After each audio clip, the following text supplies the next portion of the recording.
As you know, trading in the Forex market, as much as it's profitable, yet it has a lot of risk, especially if you're trading with high leverage or trading without enough experience. And this webinar is only for educational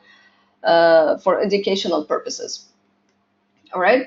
So the major points we're going to focus on today's webinar, we're going to talk about the top common indicators used in the Forex trading, the benefits of each, and how to read them on the chart, and how do they generate trading signals.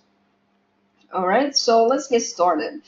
Before we start talking about the what type of indicators we're going to talk about today, let me ask you first, why most traders prefer to use indicators in the trading? Simply because it gave them a secondary confirmation to go along with their position. So again, it's only we give you secondary confirmation, not a basic confirmation to go trading or to go enter the market. Our main or major confirmation would be the basic analysis, which are the support, resistance, and trend lines. All right. So today we'll be talking about, mainly we're going to focus on the moving averages, the relative strength index or RSI, and Fibonacci retracement. So let's get started. Okay, so let's start with the moving averages. The moving average is a trend following device, not a leader, never anticipate. That's why we call it a lagging device, a lagging device. All right, so it means that if signals occur a little bit late than the tangible ones. Nevertheless, traders use it to identify signals that a new trend has begun or an old one has ended or reversed, and we're going to show you a specific strategy called the crossover method, and we'll show you how it works. In addition, it is a smoother device that reduces the noise of the market and gives you a clear image of the direction of the trend, whether the market is moving to the upside or to the downside or sideways. It would give you like a better look of the direction of the market. All right, so the top two indicators were top two moving averages we're going to talk about are the simple moving average and the exponential moving average, or SMA. SMA stands for simple moving average. EMA stands for the exponential moving average. All right. Now the simple moving average. Before I start talking about the simple moving average, remember when we used to be in school and we used to calculate the average of some certain numbers. What we used to do is to add those numbers and divide the result by the total of numbers. The same formula applies on the simple moving average in here.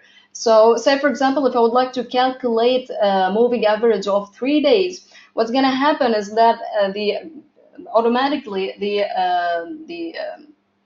it will be added the close price of the the close price of each day, and the result will be divided by divided by 3 in this example. Okay, so another one, if I'm calculating 5 days moving average, I'm gonna like add the 5 close pricing of the 5 days, and the result will be divided by the number of days, which is 5 in this example, and there you go, you do have the average of those days. So this is the formula that we used on the simple moving average. It is quite similar. The EMA is quite similar to the simple moving average. However, the only difference is that the EMA relies it has more weight for the most recent data. In its formula, it has some sort of percentage that again gives more weight to the most recent data. So here the rate of decrease between the one price and its preceding price is not constant like this simple moving average. The difference in decrease is exponential. Okay, so that's why here we said that EMA is faster than the EMA is faster than the simple moving average. And I'm just going to show you here in this slide. And faster by the mean, when I say faster, it means that it gonna close a little bit close to the price, as you can see here. The EMA on the blue line, this is blue line, and the SMA is the black line. Notice in this example, the EMA is a little bit close to the price, and notice here after the break, the EMA is way closer than the SMA. So for short-term traders, that's why we prefer to use the EMA rather than using the simple moving average, because again, it will give me earlier signals to enter the market. So if I'm using the EMA, I would sell at this point. However, if I've used the simple moving average, notice how late I will enter the market at this point. All right. And how to add it to the chart. Go to indicate to go to insert indicators, go to trends, and then select moving average. So it's as simple as it is. Now we're going to talk about the averages or moving averages trade signals, and here we are going to talk about the crossover method. And I just want to show you the crossover method on the chart directly. The crossover method here needs two moving averages. Okay, so I need two exponential moving average. For me, I highly recommend to use the exponential moving average because, again, for me as a short-term trader, I need a faster moving average. So I'm just going to insert the first one, and the first I'm going to choose the period of a 200. The method, the MA or moving average method, is exponential, and apply. Please remember, you need to apply the moving average to close, not the high, not the low, not the median, only to close prices. And then I'm just going to change the color of it to blue. So this is the 200. This is the first moving average. And to add the second one, I'm going to choose the same exponential moving average, same apply to close, but the period I'm going to change it to 50 days. All right, and I'm going to change the color to red so we can differs from the two. And this is how it looks like on the chart. Let me just minimize it so you can see it. This is pretty much the two moving average. Now, this strategy says when the market or when the price closes above the 50, when the 50 is above the 200 moving average, this is a buy signal. And vice versa for sell signal, when the market closes below the 50 and the 50 crosses below the 200 moving average, this is a sell signal. So let's see where are the buy and sell signals. Notice in here, when the market again crosses above the red one, by the way, the red one is the 50 and the blue one is the 200 moving average. So notice here, when the market closes above the 50 and the 50 is crossed above the 200 moving average, so here I'm going to place my buy position, and vice versa for this sell. I need a close below. Let me just show you here. I need a close below the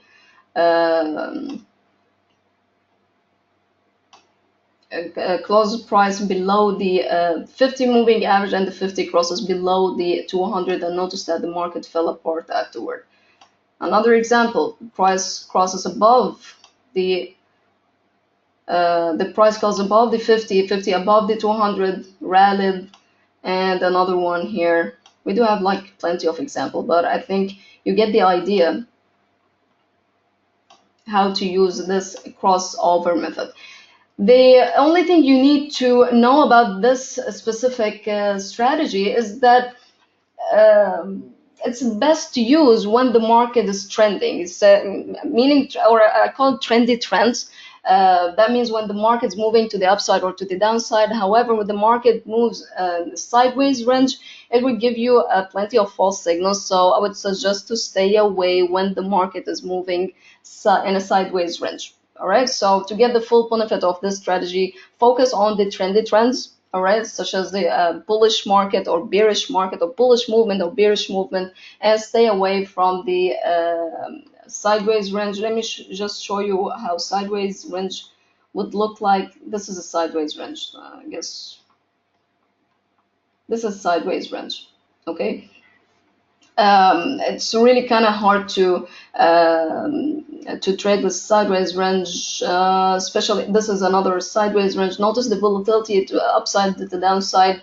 It is quite hard to trade this market at this point, because you're gonna find several of crosses that may confuse you, and it may not be good entries to go along with this. So that's pretty much it.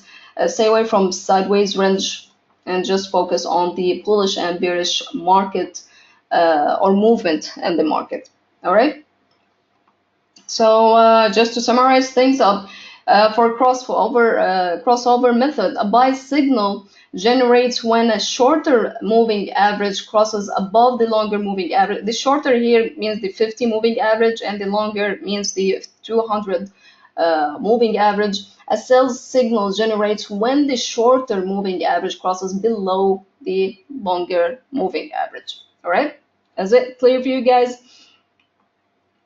Now, this is another example. Notice this is the euro dollar on the daily chart. Again, 50 above the 200, the market rallied. The 50 below the 200, the market fell apart. This is another clear example of sell signal, the 50 below the 200, and notice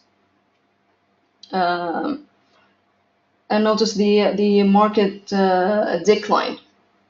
All right. The only thing I think I didn't mention, there's two ways to target your profit, especially if you're using the crossover method.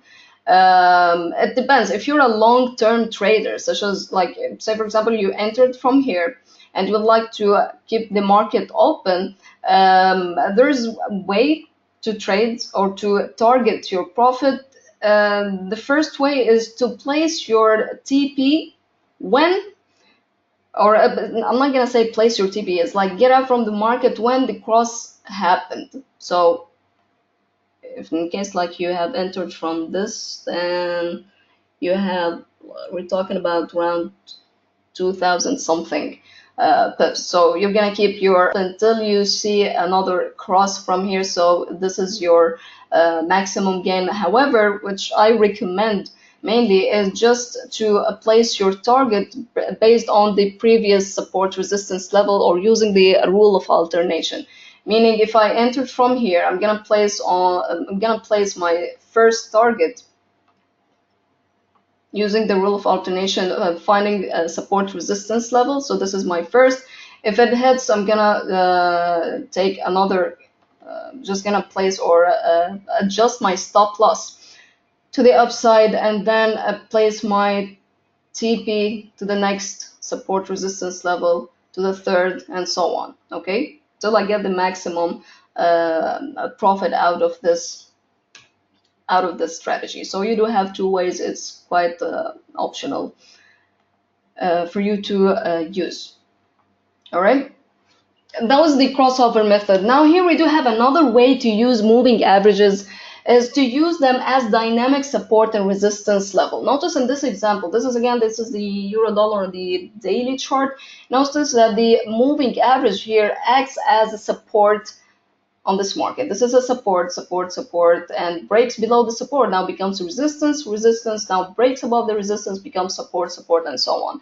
So again, you can use them as a dynamic support and resistance level, all right? But again, do not rely on them as your major support resistance level. You can just place them as like I'm not gonna say like place them as an alternative, but just to have a clue if this level is a support or major support resistance, then yeah, okay, use the moving average along with the basic analysis or basic trends. However, I highly do not recommend to only rely on them on your chart, because again, and I think I talked about this previously on previous webinars. If you remember that sometimes we place buy or sell positions after a break from support or resistance area. All right. If I only relies on the moving averages as a support or resistance area and apply this thought on I apply the idea of enter the market after the break above or below the support or resistance area. And notice in this example, this is moving average acts as a resistance, as you can see. But here, again, this is a resistance, breaks above the resistance. So if I'm going to apply the same idea of the basic analysis on the moving average only, so I would have bought from here. And if that happened, notice what happened to the market after I entered. If I entered from here, the market fell apart afterwards. So again, I cannot rely on this because we're gonna find a lot of breaks above and below the moving average, and you need to use your basic trend lines to identify the major support or resistance area. Okay, and use the moving average as a secondary confirmation, as we said previously. All right, clear for now? Now, moving forward, we're going to talk about the relative strength index, or the RSI. Okay, the RSI looks like this. This is the RSI. The indicator placed below the market in here. And the idea of the RSI, it tells if the market has reached to the overbought or oversold region. Okay, and for people who don't know the meaning of overbought or oversold region, oversold means that the market or the sellers are pretty much exhausted. They can't push the market even lower, so that indicates that the price may reverse at this point and rally. Vice versa for the overbought means that buyers are totally exhausted. They can't push the price higher anymore, and that indicates that the price may go decline or go reverse at this point, go lower. All right, so this is the overbought and oversold meaning. So for me, if I'm using the RSI to get the benefit of the RSI mainly, I would like to place or spot the market when it's at oversold or overbought, because again, we don't place entries randomly. I need to place them at some sort of level. So if I would like to buy using the RSI, I must buy when the RSI gives me a signal that the market has reached to the oversold, and vice versa for selling position. I'm going to sell when the RSI is giving me a sell position, which is by meaning that when the RSI is giving me that the market has reached to the overbought region. All right, the RSI generally fluctuate between 0 and 100. All right, but to get the signals of the overbought and oversold region, it fluctuates between 30 and 70. So 30 level represents the oversold area, and 70 level represents the overbought area. So when the RSI is at, again, when the RSI is at or below the 30, that's an oversold signal that the market indicates that may reverse at this point, and vice versa when the market is at 70 region or 70 level, that indicates that the market may reverse at this point and go lower. All right, that's pretty much it about the RSI. Now, how to insert it? Just go how to add it on MetaTrader 4. Go to insert indicator oscillator and then choose a relative strength index. Okay.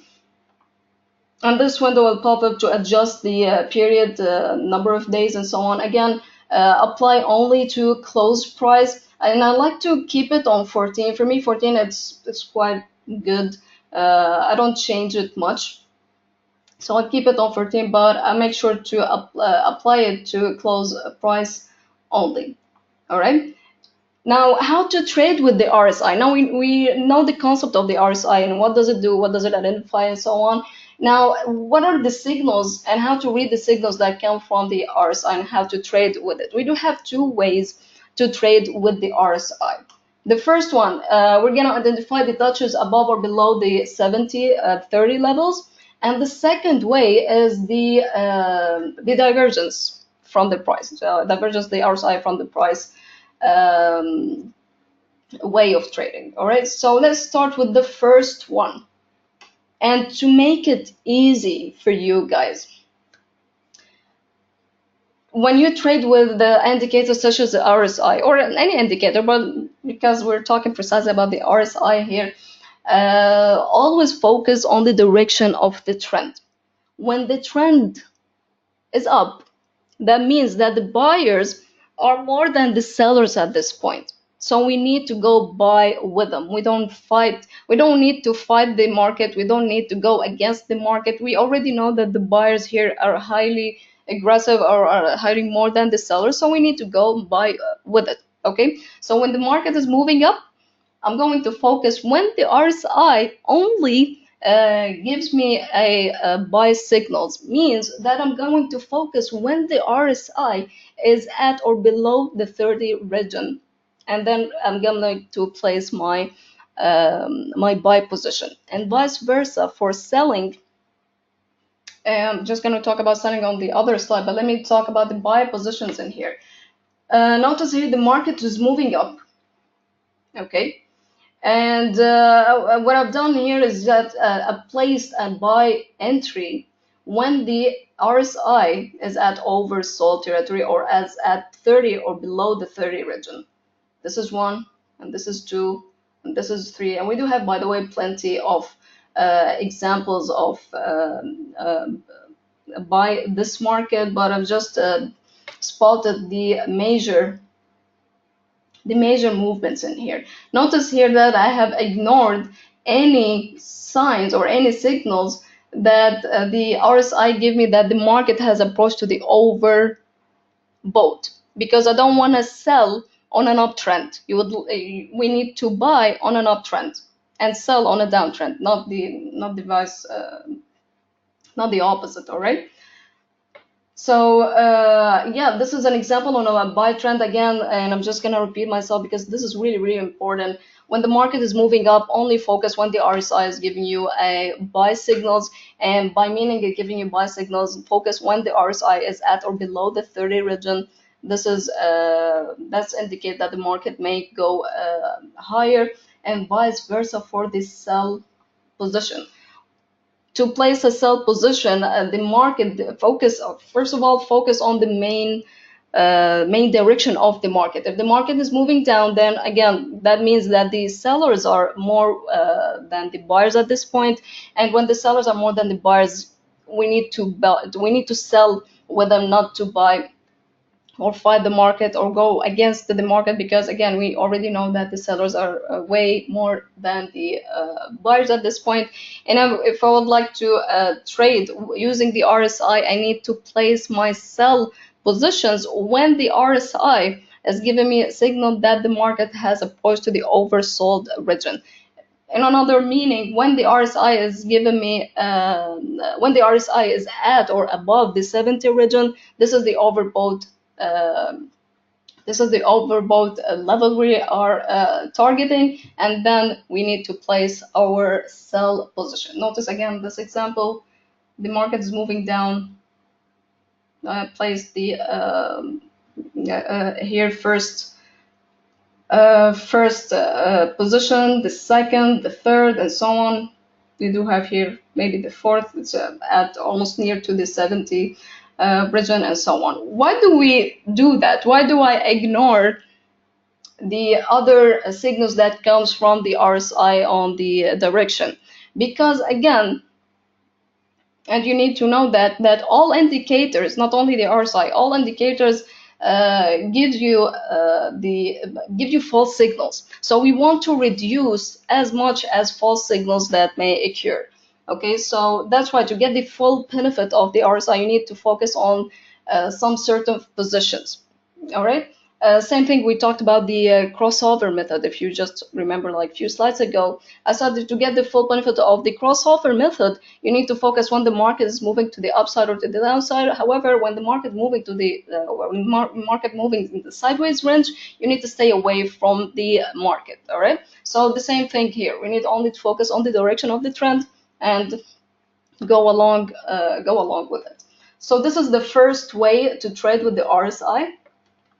The second way is the divergence. And for people who don't know the meaning of divergence, Divergence means that when the price is moving in a certain way, all right, the RSI would give you quite the opposite. Notice in this example, the market was moving to the upside, all right, higher highs, higher lows. However, the RSI give me quite the opposite. It's giving me lower highs in here, all right. And one more thing, I think I didn't mention that one of the things that the RSI must do is to confirm the trend. Okay, to confirm the trend means, let me just draw it in here. To confirm the trend means if the market is moving up, the line on the RSI would give you that the market actually is moving up. Okay, so notice here the low would be the low of the price should give me a low at RSI. High on the price should give me a high on RSI, another high. This is low, if you can see it, another high, and so on. However, let me just clean this up. Okay. However, when the divergence happened, that indicates that the market may reverse at this point. In this example, again, the market was moving to the upside, but however, when this particular area, the divergence happened, we said that indicates that the price may fall afterward,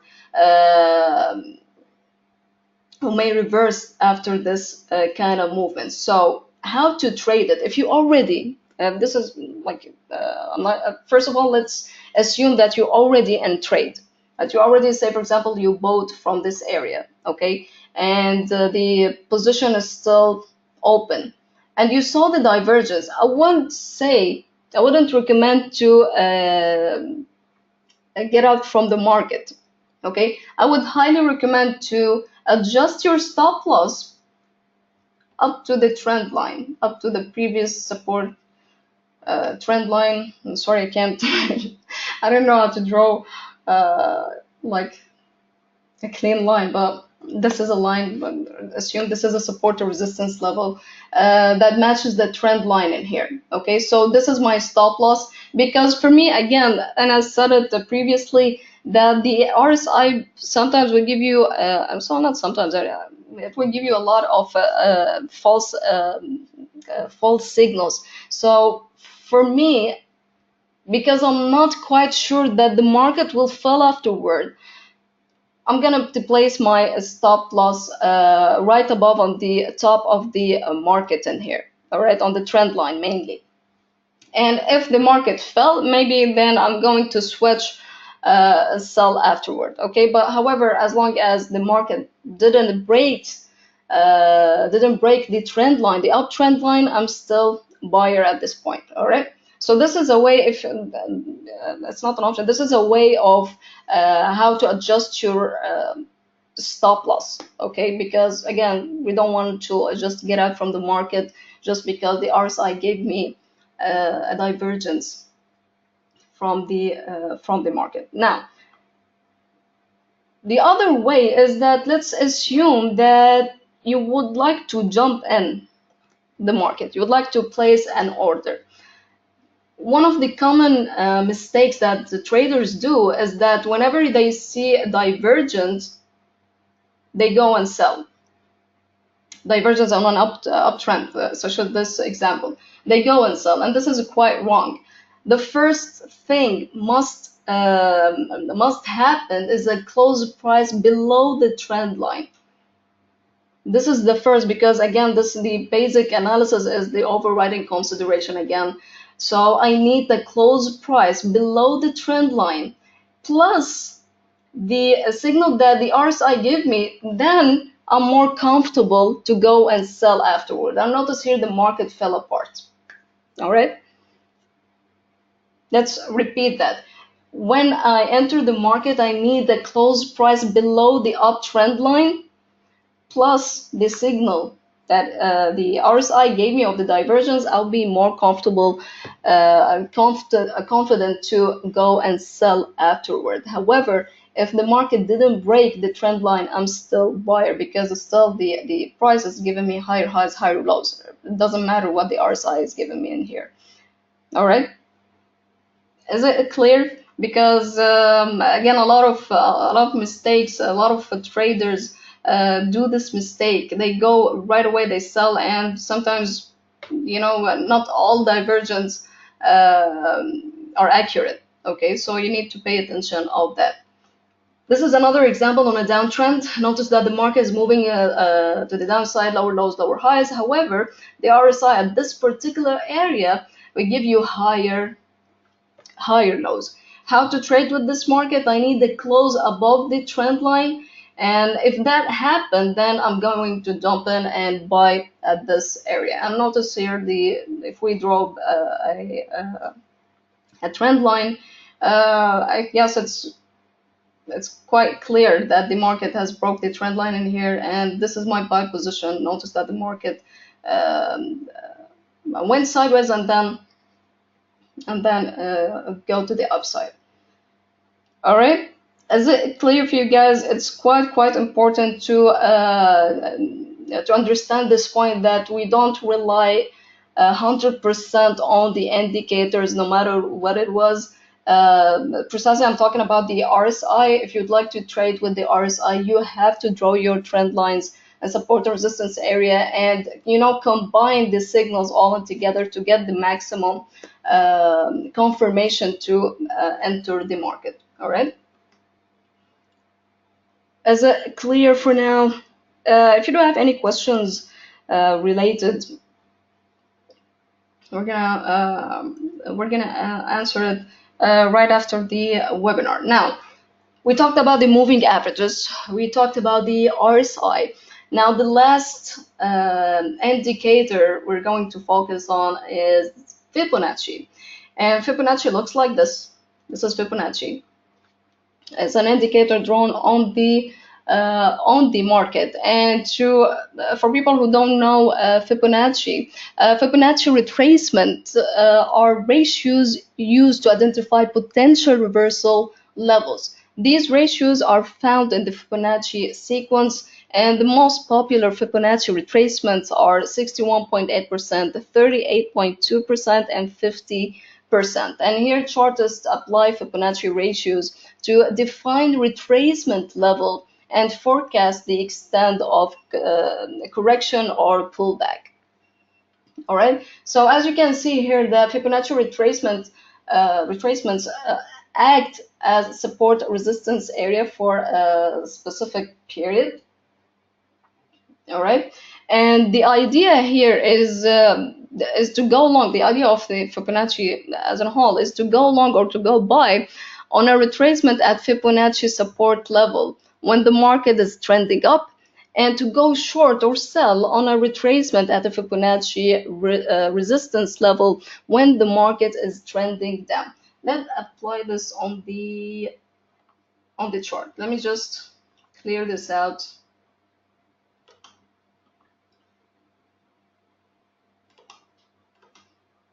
All right. So this is the euro dollar. All right. The first thing you need to know is how to draw Fibonacci retracement.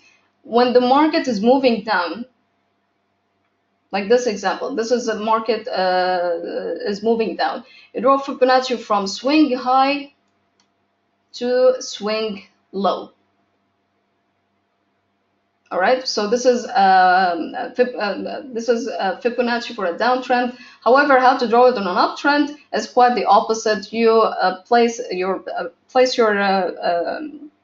Fibonacci or your mouse or cursor on the swing low up to and drag the mouse up to the swing high. So this is Fibonacci retracement. How to draw Fibonacci retracement on an uptrend. Okay. Clear for now? Now, the idea, again, we said that is to go and buy on a retracement at Fibonacci support level when the market is trending up. So, as I said previously, that the Fibonacci retracement, the three main retracement here, acts as a support or resistance level. So the idea is, as much as the price is above the 61.8% of an uptrend, that indicates that the market still is moving up, and I need to place my buy position when the market is rebounding from these levels. So these levels should act as a support area to be able to buy from it. Okay, so notice here that around the 50% a rebound happened. So your first target would be 38.2%, and this is another rebound from 61.8%. It didn't actually reach the 50 in this case. However, let's assume that the price, if the price broke below the 61.8%, what's going to happen? That indicates that the price may reverse at this point. I notice here the break happened after the 61.8%, and the market almost, it's not like a 100% reversal, but almost like maybe 95% reverse. All right, and that's it. So the things that I want to show you on this particular example, that even when I'm using the Fibonacci retracement, it's not quite the levels are not quite accurate. It won't give you a quite accurate support and resistance level. It will give you a clue where the levels are, yes, but it's not quite accurate that this is the maximum support, or this is the maximum resistance area to go buy and sell with. Notice here you can find a lot of noise happening on the 50 region. Another example, this is a lot of noise happens on the 38.2%, and even though the market breaks above the 38.2. So for me, if I only relies on the Fibonacci retracement, I would have bought I would have bought it from here. Sorry. Okay, and notice what happened to the market. It just fell apart afterwards. So that would be a loss. However, if I already placed my previous support resistance area using the rule of alternation, this is resistance, support, resistance, support, resistance, and so on. That would give me a clue that still the market still is moving down. As you can see here, the market still is moving down, so I can't clearly buy at this high. So you need to pay attention on that. All right. Now let's take another example. This slide is just to show you how to draw your Fibonacci. Again, when the market is moving up, just drag Fibonacci from the swing low to the swing high. When the market is moving down, then drag it from swing high to the swing low. And this is an additional information for you to know how Fibonacci, or where did Fibonacci retracements come from. So Fibonacci numbers, Fibonacci says or found out that adding number to the next number will give you the result of the third. So 1 plus 1 is equal 3, 2 plus 3 is equal 5, and so on, okay, till infinity. And found out that the ratio of any number to the next number is approximately 61.8%, which is the popular Fibonacci retracement number. For example, 8 divided by 13 will give you approximately 61.8. 21 divided by 38 would give you the same approximate ratio, and so on. You can try it by home if you want to. This is for the 61.8. The same thing applies to the 38.2. The ratio here is found by dividing one number in the series by the number that is found two placed to the right. So say for example here we do have 55 divided by two numbers to the right, 144 would give you approximately 38.2%. For additional ratios like 23.6, as the same, but as the ratio found with 3 placed to the right, 8 divided by 34, and so on. Okay. However, you can place an additional ratios if you like to, but honestly, they're not quite efficient to trade with. We only relies on the most popular three, which we talked about: 61.8, 38.2, and 50%. All right, so this is pretty much it. Notice how to insert, how to add it on the chart. Go to insert Fibonacci retracement, or simply just you can take it from toolbar from here. This is easier way to place Fibonacci. And this window may pop up with you to for you, sorry, to adjust the ratios that would like to place, either delete or add. But again, I'd like to keep on the three major levels: 50, 61.8, and 38.2%. However, personally for me, I just delete the any additional, such as the 23.6, deleted from Fibonacci retracements. And notice this is an example. The market was moving up. As long as the market above this 61.8, I'm a buyer. As long as the market, as long as the Fibonacci acts as a support area to this market. So I'm going to place my buy position when I see that the market is rebounding from these levels. Notice here the rebound happened on the 50%, so this is a good entry to go along with. And my profit, or my TP, would be on the previous support resistance level, or here on the previous swing high. And this is another example how to draw a Fibonacci on a downtrend. Again, just drag the Fibonacci from swing high to swing low, and there you go. You do have the three retracement ratios. How to draw to the upside, how to draw it on an up market. Drag the Fibonacci from the swing high, from swing low to the swing high, and notice how it acts as a support or resistance area. It's not that accurate, it's not that ideal, so that's why you need to place your measure, and then you measure trend lines, and use Fibonacci as a secondary confirmation to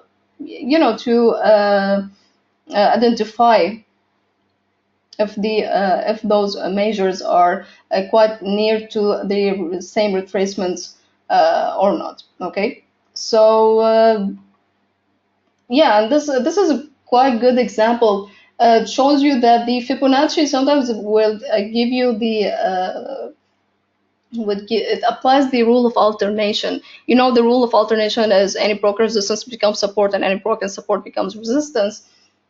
It's not like, again, it's not like 100%.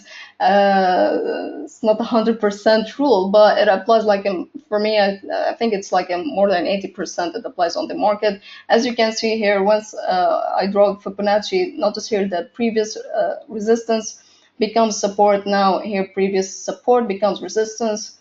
Now previous support, and here becomes resistance. Okay, so here will give you a clue where to place your buy or sell positions afterward. All right, is it clear for you guys? And yeah, last thing, and very important thing you need to keep in mind, that the basic trend analysis is still the overriding consideration. As we said previously, you must draw your major lines, support, resistance, trend line, after a break or a rebound from it. Then combine any indicator to get this secondary confirmation to go along with the position. And the last thing, do not trade against the market. Focus on the major direction of the market and go along with it. Do not like fight the market. Do not go against it, because it's really quite dangerous to trade this way. All right. So that's it for me for today. Hope you enjoyed today's webinar. If you do have any questions related, you can follow me on Twitter, Hamid, and send me on my personal email. Once I see your email or message, will reply you as soon as possible. Do not forget that tomorrow we're going to talk about trading process with the trade signals. It's going to start at 1 p.m. It's not like 12. It's 1 p.m. London time, 4 p.m. Dubai time. And until I see you next time, have a safe trade. Thank you very much and have a good day.